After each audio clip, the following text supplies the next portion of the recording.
So, greetings everybody. I'm Tara Hoffman. I'm the president of AFS-USA. And one of the initiatives that I've taken on in my presidency is wherever I travel for AFS, I am trying to make it a point to have a bit of a chat or a fireside chat with key volunteers as a chance to broaden the dialogue within AFS-USA.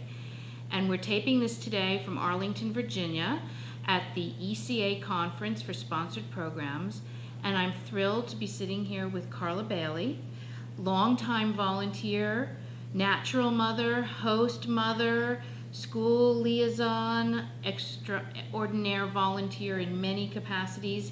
And Carla, thank you for joining me today to have a bit of a chat about AFS-USA. Well, thank you. First of all, I really want to thank you for your dedication. I know you've been a volunteer for many years, and we appreciate all that you do for AFS and all of the students. I've seen firsthand how involved you are in Cleveland, and it's really wonderful, so thank you. Thank you. Thank you. So can you tell us a little bit about your involvement with AFS and what attracted you to become involved and the journey that you've had as a volunteer? Sure. I started with AFS when my children were in elementary school. I saw a community story about a girl that went to Italy, and all I knew was, how is she going to Italy when she's only in like 11th grade? In the back of my mind, I had no idea how she did that, but that was the end of that. And when my son got to 10th grade, he came home to say, I think I want to go to Japan. I'm a single mom, and in my mind, I'm like, you can't go to Japan, it's ridiculous. And that was how we ended that conversation. He came back with more information from one of the teachers who was a longtime advisor for the AFS Club. And at the time, AFS had been at our high school for 50 years at the time. So Amazing. my son ended up going to Japan. I procrastinated with the application, so he didn't go for a year or semester, he went for a summer. Okay. And that's all I was trusting to. And then I became a volunteer to know, who are these people taking my son abroad? And that's how it started. That same year, we hosted a girl from Ghana, last girl available. She had sickle cell disease. I was scared to death. I'm a single mom, like I said, and that's how it started. One after another, and Fantastic. 4 years later, my daughter And your daughter went to right? Thailand, yes. She got there, no one spoke English. She was overwhelmed. They were touching her face, touching her skin. Now, today, she's 24 years old. She speaks fluent Thai. She's Fantastic. great. So AFS really changed your life, the life of your children, your whole family. It's had a personal impact on your family. It has. My whole family, my extended family, and as African Americans, we are a closed culture. We're not inviting because we are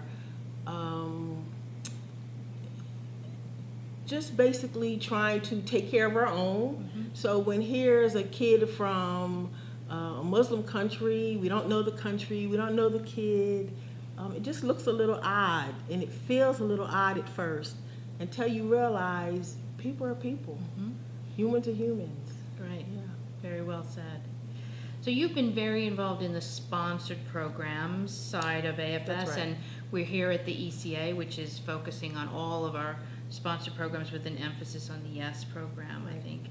Can you talk a little bit about that program, just so that we kind of spread information about what sponsored programs is and why is it so important to AFS as an organization?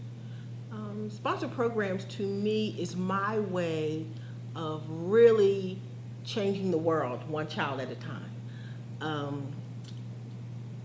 Sometimes people think you need a lot of money to do a lot of big things like Bill Gates, Steve Jobs, but you just need to be Carla Bailey. Yeah, you need to be Carla Bailey and be human, and take care of other people's kids that trust us to send kids here. And my goal is, when you go home, you will be a leader, you will have fun, these are the stories that you will tell your grandchildren about Carla Bailey's home in Cleveland Heights, Ohio, Cleveland Heights High School.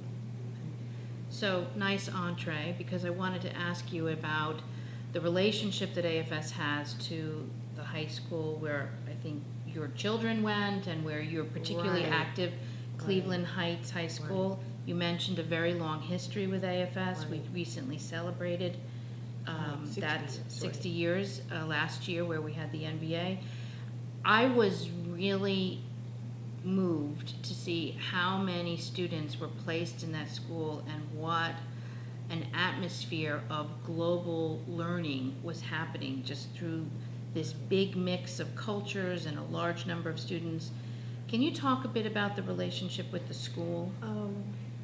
The relationship with the school was built by a teacher, Adrienne Yelsky, she was a longtime AFS club advisor.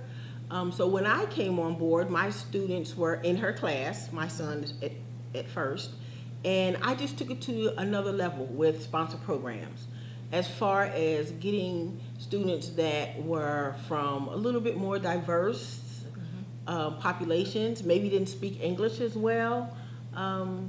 They weren't Christian or Catholic, they were mostly Muslim. We've had a couple Jehovah's Witness. But what the school has done was really embrace, and we have diverse cultures in the school anyway, but really embrace that a kid is coming to our school as a guest for a year from another population. So my job was to make sure that our kids really are ambassadors for AFS and for their country. And for me, don't embarrass me. Yes, so that was a big piece to how they participate in everything. But it's an example of how the leadership of that school embraces the value of intercultural learning. Right. Because it was really impressive that the principal, the superintendent, there is strong support and a solid understanding of why these exchanges can bring intercultural learning into the classroom. And that's right. something that I want to, as the president, replicate, and our relationship with educators. Right. I like to describe it as moving from, in many places, a transactional relationship with the school. Will you host the student, fill out a PAF form? What is the AFS relationship with the educators in all the schools? And that takes a lot of effort. Right. That doesn't just happen. And it has to be not just transactional, it has to be transformable. It has to be a win-win situation. It has to be they see our kids giving back, striving to do great things in their school, making their school shine. That's what motivates that, okay, we'll take another one, Mm-hmm. sure. We'll take an emergency kid, sure. We'll take because to them, I and the other volunteers have made them understand that it's our job to take care of someone else's children, no matter where they come from. And there will be bumps in the road. Oh yeah, there are And bumps. that's, Oh yes. I think Yes. with many schools, that fear of taking Right. on a student or too many students, Right. how are they going to support the students? So really Right. the strength. But we have of a the great volunteers. volunteer base, so we take care of the bumps, and so school doesn't have to, that's not your responsibility to take care of the bumps. Right. Right. Right.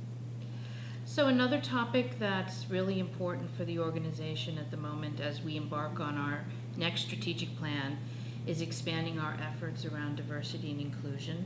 I know that we've talked a bit about this before, and you and I have had conversations and you've been involved in things, but as the new president, can you give me some advice or some of your thoughts on what can help AFS USA move on this topic? Because it's not a topic we haven't talked about, Right. but how do we really now implement? How do we engage? How do we make it happen? In my opinion, I believe that AFS organization has to start the diversity from the top down, not from the bottom up. Volunteers, AFS started as a white, female, housewife organization, and that's basically what it is in part.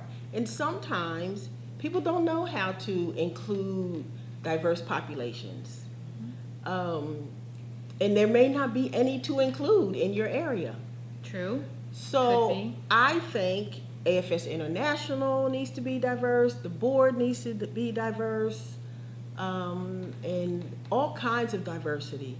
There is a lack of leadership, African American leadership. I don't see African American males in leadership at AFS.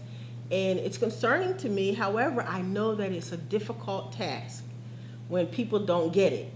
So hopefully you as the new president, you really understand that it has to be leaders in the top.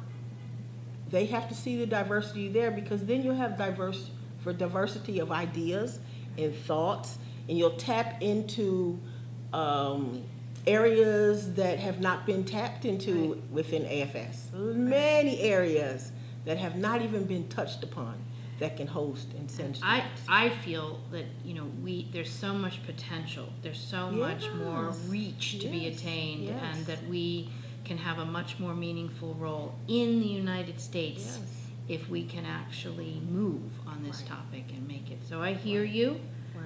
It's very important to me, and I think it's important for the health of the organization that we do it. So thank you. You're welcome. So tonight we're going to move on to celebrate the cultural fair, the bazaar, and my favorite part. It's a wonderful evening always, and to really celebrate our sponsored programs over the next couple of days. Be on Capitol Hill on Monday as well to get the message out. So an exciting couple of days ahead. Thank you again for joining me. I always love chatting, and thank you for all you do. Thank you. Okay.